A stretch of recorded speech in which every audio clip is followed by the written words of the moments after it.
El día de hoy, continuando con el módulo de aparato digestivo, vamos a hablar de un tema que lo terminaremos de complementar con mañana, el día de mañana.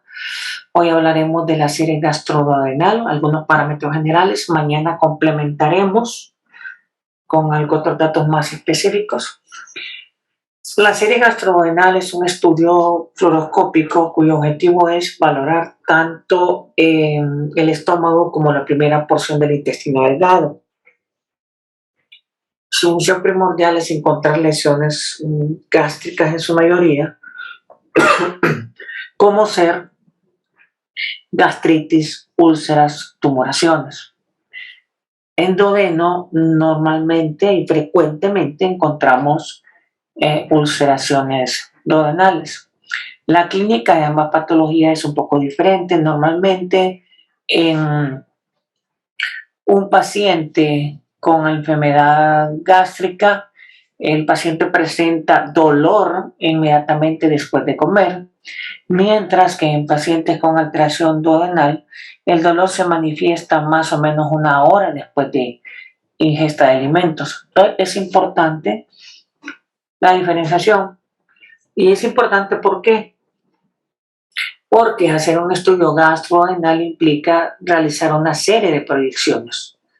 Estas proyecciones pueden permitirnos vernos porciones del estómago o regiones específicas del duodeno que nos ayudan a identificar lesiones muy particulares. Es importante saber que cuando vamos a realizar este estudio, lo podemos hacer con medio de contraste varitado con mucha más frecuencia y rara vez con medio de contraste hidrosoluble. El medio de contraste hidrosoluble se puede usar cuando hay sospecha de perforaciones. Por ejemplo, hay una perforación en el esófago, se usa medio de contraste hidrosoluble. Hay una perforación en el estómago, se usa medio de contraste hidrosoluble. En duodeno también. ¿Por qué? Porque si el medio de contraste hidrosoluble se sale del esófago, cae al mediastino y el mediastino lo puede reabsorber. No así el bario, ya que el bario no se absorbe, sino que se adhiere. Y si se adhiere en el mediastino, genera una mediastinitis y fibrosis. Por lo tanto, se imaginan que esté el pericardio en contacto con la tráquea y haya adherencia, entonces va a generar una alteración en la contracción miocárdica y esto puede provocar taponamiento cardíaco y una serie de alteraciones. En abdomen, si el bario sale fuera de la cavidad intestinal, también va a provocar adherencias, entonces va a generar suboclusiones intestinales. Por eso en estos casos usamos medio de contraste hidrosoluble. Si no hay un antecedente de perforación, entonces el medio de contraste ideal y adecuado va a ser el sulfato de bario. Dependiendo de la patología que vamos a buscar, así va a estar diluido el medio de contraste. Aquí tenemos a un paciente que va a ingerir el medio de contraste. Definitivamente va a tener que pasar por la boca, por la faringe del esófago, hasta llegar al estómago. La serie gastroduodenal solo... ¿Perdón? Le quería dar una pregunta, digamos, eso de que a la hora de realizar el estudio, digamos, el médico va a decir, digamos, si es con bario o con hidrosoluble, pero eso va a ser con los datos clínicos que el paciente dé. Sí, pero en muchas ocasiones no piense que va a ser el médico el que va a decidir. Ajá. Va a ser usted. Sí. Si los tocara a nosotros, ¿qué datos clínicos serían, digamos, para sospechar de una ruptura? Importante, el antecedente. ¿Fue trauma o no trauma? ¿Fue morida por arma de fuego o penetrante? Cuchilla, etcétera. ¿O es una enfermedad crónica? Entonces, si es trauma, hay que tener mucho cuidado, hay que sospecharlo. Claro, la responsabilidad inmediata del médico trata de sospechar la posibilidad de una ruptura. De acuerdo, por ejemplo, accidente automovilístico con trauma directo en tórax con fractura de esternón. La fractura de esternón implica lesión de tráquea, lesión de esófago y lesión de corazón. Herida por arma de fuego en tórax implica posible lesión pulmonar, cardíaca, esofágica. En esos casos, el medio de contraste tiene que ser hidrosoluble porque hay una alta sospecha. Herida en la región baja del cuello. Ojo, es importante esto. Muchas veces piden esofagograma y la lesión está a nivel de cuello. Recuerden, el esófago inicia entre C5 y C6. Entonces es muy importante saber a qué nivel está la herida, porque si la herida está en el mero cuello, entonces el estudio es un faringograma, no es un esofagograma. Entonces todo cambia de acuerdo a la localización. Ahora, si es un paciente que viene y les refiere que tiene larga data de dolor en estómago y que se presenta inmediatamente al comer, entonces ustedes ya están sospechando de un problema gástrico, que puede ser úlcera, gastritis, Helicobacter pylori, que el diagnóstico es por laboratorial, y que algunas cosas se encuentran en un estudio de fluoroscopía. Entonces, en este caso, utilizarían medio de contraste varitado. Entonces, hace la diferencia la historia clínica. ¿Está claro ahí? Sí, doctor. Ok. La serie gastrodenal inicia inmediatamente que el medio de contraste entra al esfínter gastroesofágico. Una vez que el medio de contraste entró aquí, entonces ya empieza el estudio. No quiero decir que el esófago no me importe, sí. En el momento que lo están haciendo, ustedes pueden valorar el esófago. Si lo miran normal, ya no le van a tomar una raíz X del esófago, porque no es el interés, es gastrodenal. Entonces las proyecciones o las tomas de la radiografía las van a hacer en el estómago, en sus diferentes proyecciones y en el duodeno. Explico, no quiere decir que no importe lo demás. Si lo demás es normal, no necesita que ustedes tomen imágenes radiológicas. Si encuentran una patología, pues definitivamente tienen que tomarla y ya no se convertiría en una serie gastrodenal, sino que en una serie esófago-gastrodenal. Pero es porque ustedes lo vieron, no porque el médico lo indicó. Por eso es que el radiotecnólogo tiene que tener mucho conocimiento, porque él puede tomar las decisiones inmediatas de incrementar la distancia del estudio. Claro, aquí tienen que tener un poquito de cuidado ustedes, porque recuerden que si trabajan en una institución privada, los costos de una serie gastrodenal es uno y una esófago gastrodenal es otro. Entonces,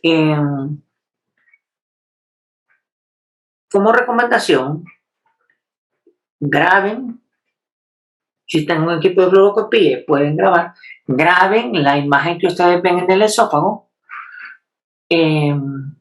tomen las imágenes del estudio gastrodenal y si hay un médico, refieran, doctor, hay una cosa que yo vi en esófago, le tomo la placa o no, que lo decida él para que no se repercuta sobre ustedes los costos, ¿verdad?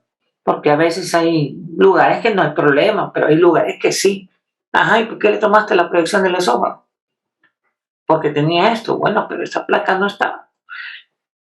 No estoy diciendo que todo sucede así, pero que puede suceder. Entonces, eso no cambia que ustedes tengan criterio y conocimiento. Al final, todos nosotros, tanto las empresas como nosotros, nuestro deber es lograr encontrar la patología o la enfermedad que el paciente está sufriendo para que tenga un tratamiento adecuado. Aquí tenemos el caso, este es el caso de un bebé, ¿verdad? El bario se diluye con más cantidad de agua, puede ser 2 onzas de agua con una cucharada de bario, dependiendo de la edad del bebé, dependiendo si vomita inmediatamente o no. Todo eso se toma en cuenta para definir qué tan diluido va a estar el bario y se va a dar el bario inmediatamente y se van a tomar las proyecciones. En caso de los niños, por mucho que ustedes colimen, casi lo va a agarrar todo si es un niño pequeño. Aunque lo hagan bien colimado, les va a agarrar todo, ahí no pueden evitar. Básicamente están viendo un faringograma, un esofagograma, una serie y un estudio gastrodenal, porque aquí está el estómago y aquí está el duodeno. Muchas veces en los niños pequeños buscan dos cosas: atresia duodenal, que es cuando el medio de contraste no pasa del estómago al duodeno porque hay disminución de su calibre, o reflujo gastroesofágico. En cualquiera de las dos, ustedes son los que pueden definir en qué momento tomar la proyección ideal. En otras palabras, la proyección que define o que muestra la patología.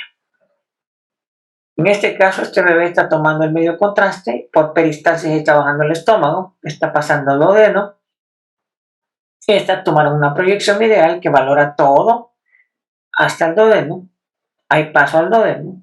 Probablemente en este caso es un reflujo gastroesofágico, entonces hay que esperar que el medio de contraste entre hasta el estómago, vigilar el regreso del medio de contraste al estómago y el esófago y tomar la proyección. Eso hablaremos un poquito más mañana. Solo les doy la orientación de por qué se debe de hacer y cómo se debe hacer. Sí, disculpe. ¿Cuánto tiempo tardaría en eliminarse el bario del cuerpo del bebé? El bario del cuerpo del bebé va a variar. Es importante que después de esto se le dé agua al bebé. Porque a un adulto más rápido lo hará. En un adulto puede tardar, dependiendo del paciente, hasta una semana. En un bebé que defeca cada rato, probablemente en 3 días. O sea, que no quede nada de resto, ¿no? Porque pueden haber restos de varios y se notan una rapidez. Entonces, en el niño es más rápido, en el adulto puede ser más tardado. En este caso en particular, pues el bebé ingirió el bario y se logra proyectar la faringe, el esófago, el estómago. Y estamos viendo aquí el gas del fondo gástrico y aquí el bario. Aquí no podemos valorar todo el estómago porque estamos viendo parte bien definida, pero aquí no podemos saber tanto bario que hay. No podemos definir si existe una lesión ulcerosa o no existe una lesión ulcerosa. Por lo tanto, entonces, ¿qué hay que hacer? Movilizar al paciente para que el bario se mueva y el gas se mueva, y eso nos permite a nosotros poder definir si existen lesiones como úlceras, pólipos, divertículos o otra patología que esté en la cámara gástrica que influya directamente con la enfermedad que tiene el paciente. Por eso es importante saber algunas proyecciones que existen para encontrar dichas patologías. ¿Se acuerdan que el día de ayer les dije que había unas muescas normales que existen en el estudio de esofagograma, y esas plegaduras o muescas las causaba el callado aórtico y las causaba el bronquio izquierdo al hacer compresión en el esófago? Entonces, aquí en este estudio estamos viendo esas muescas. Miren, esta muesca que está aquí, esto que está aquí es el callado de la aorta. Entonces, es una muesca completamente normal. No es patológica, no es una obstrucción. Aquí tenemos una proyección lateral y tenemos que valorar una proyección AP. Tenemos que vigilar la peristalsis y ver en el momento en que esto se distiende y se reduce. Pero si solo tomamos esta proyección y la entregamos y el médico no conoce, va a pensar que aquí hay una masa tumoral que está obstruyendo el esófago. Para esto sirve la proyección AP para que localicen que es en el mismo lugar donde está el callado aórtico. Aquí tenemos otra proyección que está un poquito más abajo y está justamente donde está pasando la bifurcación del bronquio y también hace muesca y eso es normal, ¿verdad? No es patológico.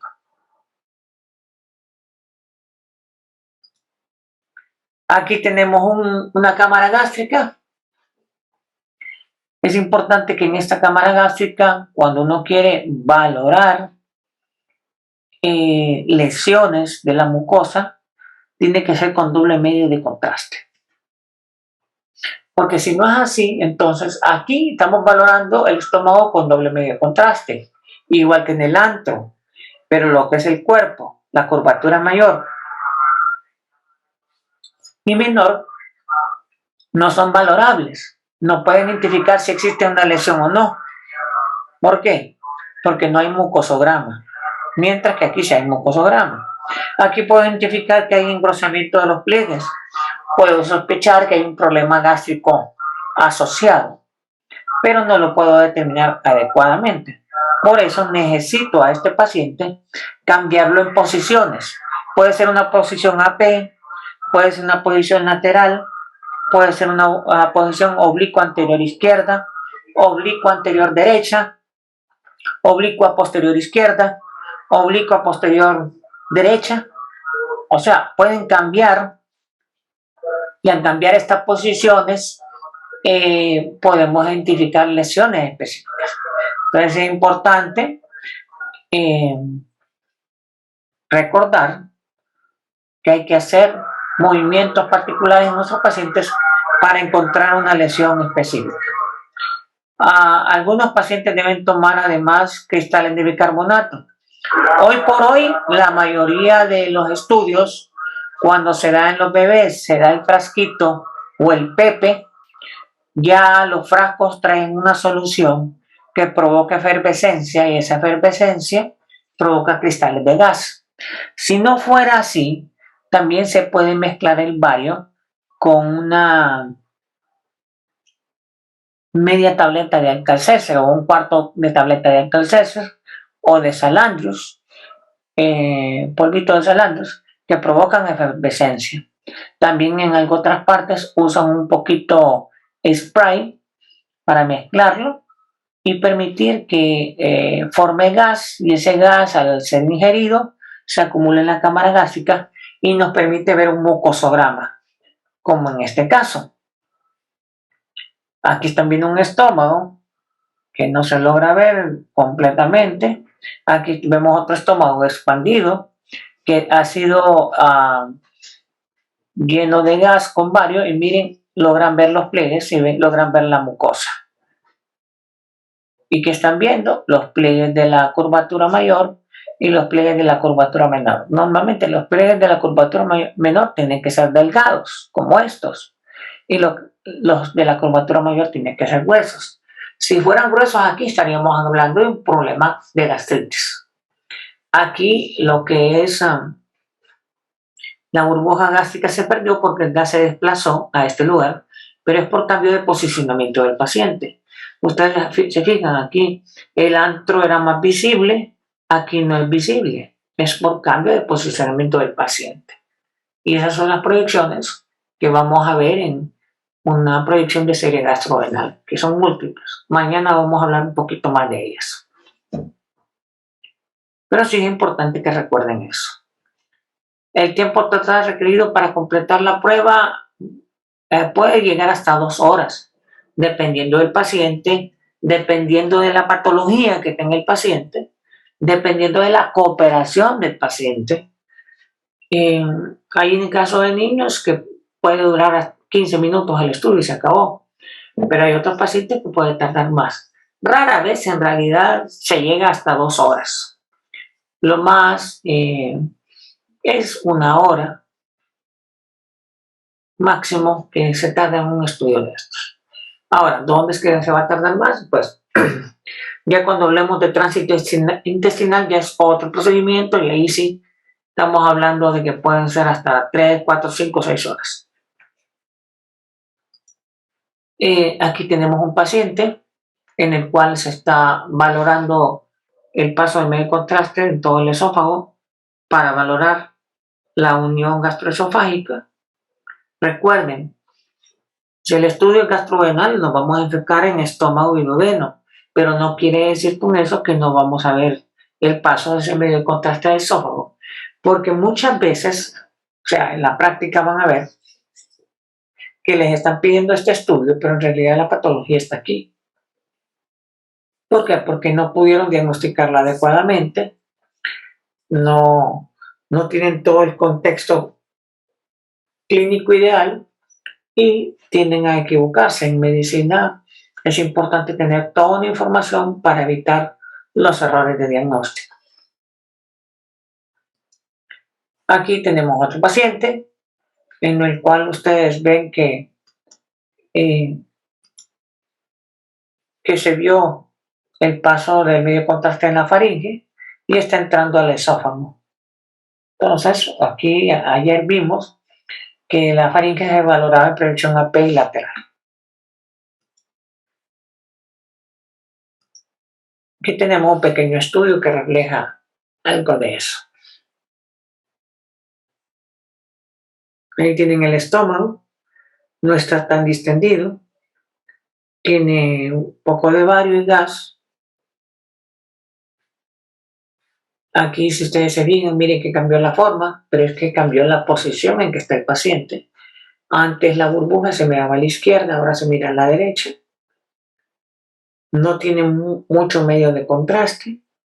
Le metieron un poco medio de contraste con gas. Y otra cosa que están viendo es que la imagen la están viendo negra en vez de verla blanca, el bario.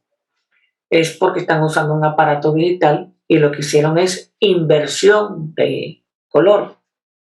Entonces, todo lo que miran blanco ahí arriba es la burbuja gástrica y todo lo que miran negro abajo es el bario.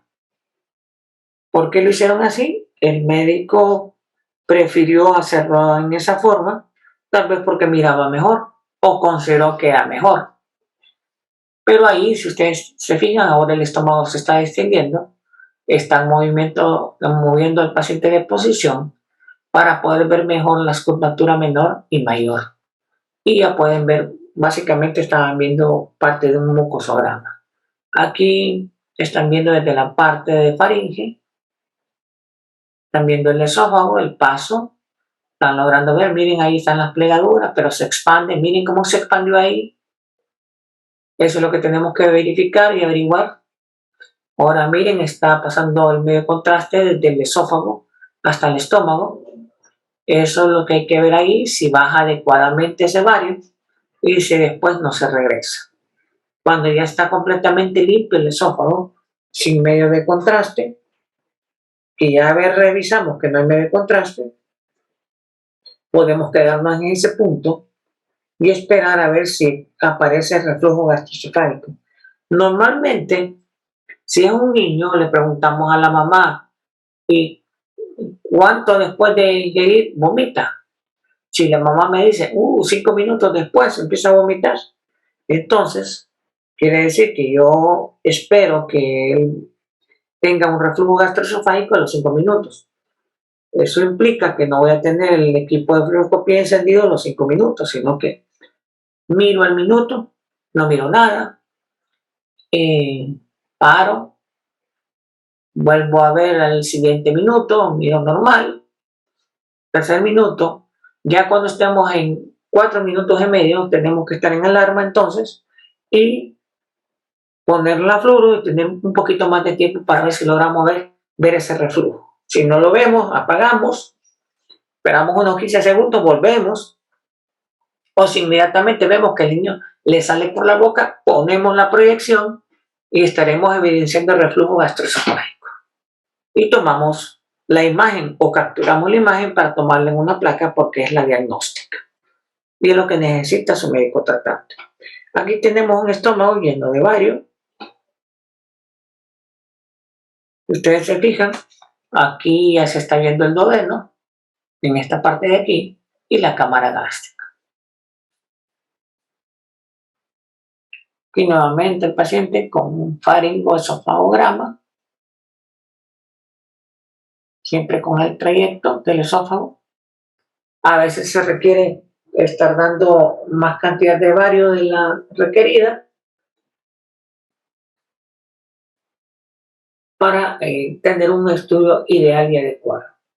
Se prefiere, en la mayoría de los casos, dar el bario de una sola vez y no estar dando por poquitos, porque lo que sucede es que nos podemos confundir en si el bario que estamos viendo ahí es por bario de regreso o por bario que está descendiendo a la cámara gástrica.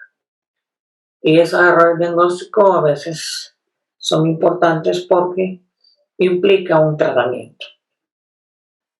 En este caso están viendo toda la estructura para ver si hay una alteración en cualquier parte, ya sea orofaringe, faringe, esófago, unión gastroesofágica, unión cámara gástrica y unión gastroduodenal.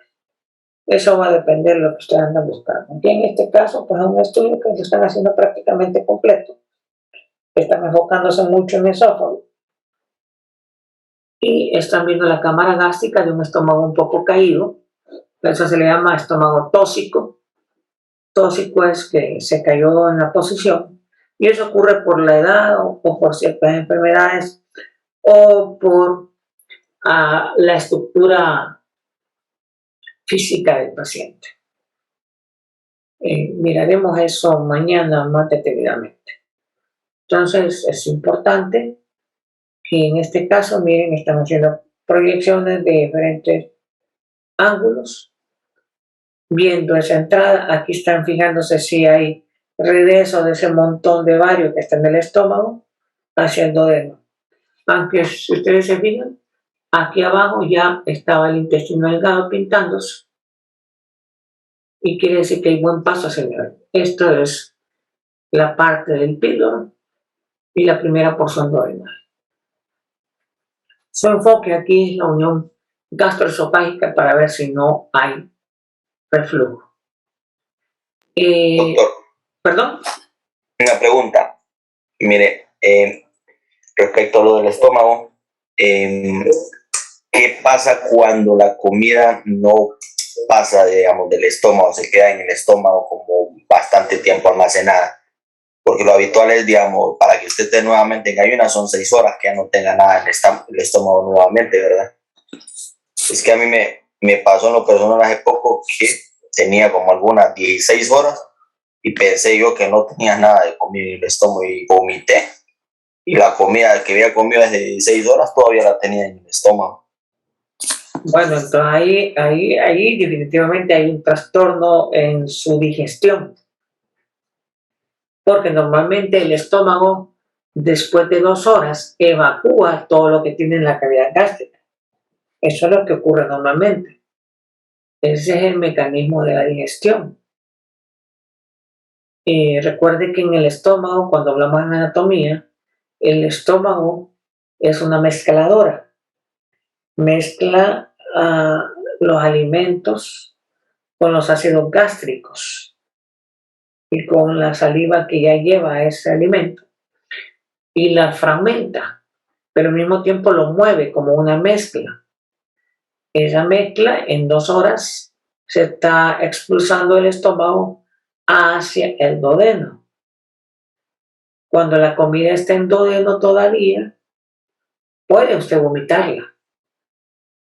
Nada más que la comida tiene un contenido bilioso y se vuelve un vómito ligeramente verdoso o amarillento. Si todavía está en la cámara gástrica, el vómito va a ser con espuma y tendencia a ser blanquecino. Y las razones por las que vomita, pues tiene que estar asociado a alguna alteración. Normalmente, cuando hay alimentos mal preparados, el estómago no lo digiere bien, o cuando no masticamos bien y la comida llega más sólida de lo normal, entonces el estómago sí se puede retardar en generar eso porque los ácidos gástricos no están diseñados para deshacer tan fácilmente la comida como lo son los dientes que tenían que haber aplastado y triturado. Entonces hay una serie de factores. Pero normalmente a las 2 horas el estómago se ha vaciado y pasa al intestino delgado. En el duodeno se retardan un poquito más porque ahí es donde empieza la absorción de todos los nutrientes. El tránsito intestinal, que es otro estudio que vamos a ver, puede durar entre 3 y 6 horas. ¿Pueden haber vómitos por problemas a nivel intestinal? Sí, normalmente son biliosos. Cuando son vómitos, hay unos vómitos que se llaman vómitos fecaloideos, cuando la gente vomita porque hay una alteración o obstrucción a nivel del recto, del colon, y la gente puede vomitar prácticamente heces por la boca. Esos son los que se llaman procesos obstructivos. Entonces, el estudio gastrodental también nos puede ayudar a identificar qué tan rápido el estómago está vaciando. Entre más tarde el vaciado, significa que hay un problema a nivel gástrico o un problema a nivel del píloro. Eso es lo que se busca con niños vomitadores, pero que vomitan no a los 5 minutos después de comer, sino que vomitan 1 o 2 horas después de comer. Significa que el alimento de la cámara gástrica no pasó tan rápido al duodeno. Entonces también la serie gastrodenal puede identificar lo que se llama estenosis pilórica. Aunque hace varios años la serie gastrodenal era importantísima para la estenosis pilórica, hoy ha sido sustituida por el ultrasonido. El ultrasonido me puede identificar una estenosis del píloro y ser suficiente como para plantear una cirugía. La estenosis es que el esfínter se engruesa y no se abre. Entonces hay que hacer una cirugía de corte del esfínter para que se vuelva más delgado y permite el paso de los alimentos hacia el duodeno. Entonces ahí va a depender un montón de factores. Por eso es importante saber un poco de la historia clínica del paciente. Complicaciones. Bueno, las complicaciones con el uso de varios son generales, desde el faringograma, esofagograma, tránsito intestinal, todas son las mismas. Y es que en algunos pacientes puede haber estreñimiento, en otros puede haber diarrea, en otros meteorismo. Meteorismo es la hinchazón del abdomen, que se sienta grande, distendido y con mucho movimiento, con mucho gas. Puede dar cólicos, náuseas o vómitos. Y en algunos pacientes, retortijón, que es transmitido por la peristalsis inadecuada y es lo que es el dolor abdominal. Ahora, si hubiera otro tipo de lesión, las complicaciones pueden ser más graves. La serie gastrodental permite observar la función digestiva, como el peristaltismo o contracciones de estos órganos y sus alteraciones respectivas. Dentro de eso, el objetivo de la serie gastrodental es identificar por qué hay retardo del vaciamiento gástrico, por qué hay vómitos inmediatamente después de comer, o porque hay vómitos tardíos, o porque hay dolor en la boca del estómago, como dice la gente, o porque hay reflujo, etc. Lo importante es hacer un estudio adecuado que nos permita identificar la lesión específica para que haya también un tratamiento específico. ¿Alguna otra duda, comentario, pregunta?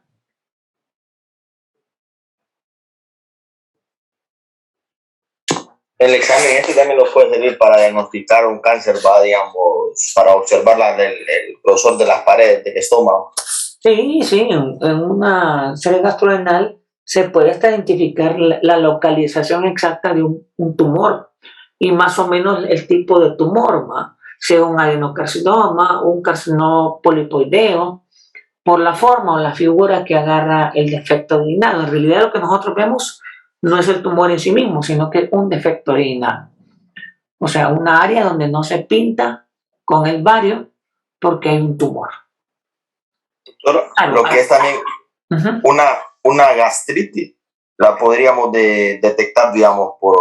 Se puede sospechar con la historia clínica y con la forma en que se distribuye el medio de contraste en el estómago. Cuando sí la podríamos ver. Cuando hay una gastritis, hay producción excesiva de ácido gástrico. Cuando hay mucho ácido gástrico y entra el bario se flocula. ¿Qué significa eso? Es como cuando ustedes echan leche en agua fría, sobre todo leche en polvo. Echan entonces abajo, a la parte superior, genera grumos. No es como cuando la echan en agua caliente, que se deshace rapidito. Si echan leche en polvo en agua helada, parte cae abajo, pero la otra se concentra y se forman grumos. Eso se puede ver desde el punto de vista radiológico. Y esa formación de grumos en la cámara gástrica nos hace sospechar de una hipersecreción gástrica que en la mayoría de los casos está asociado a una gastritis. Y agregándole la historia clínica, pues concluimos con eso. ¿Algo más?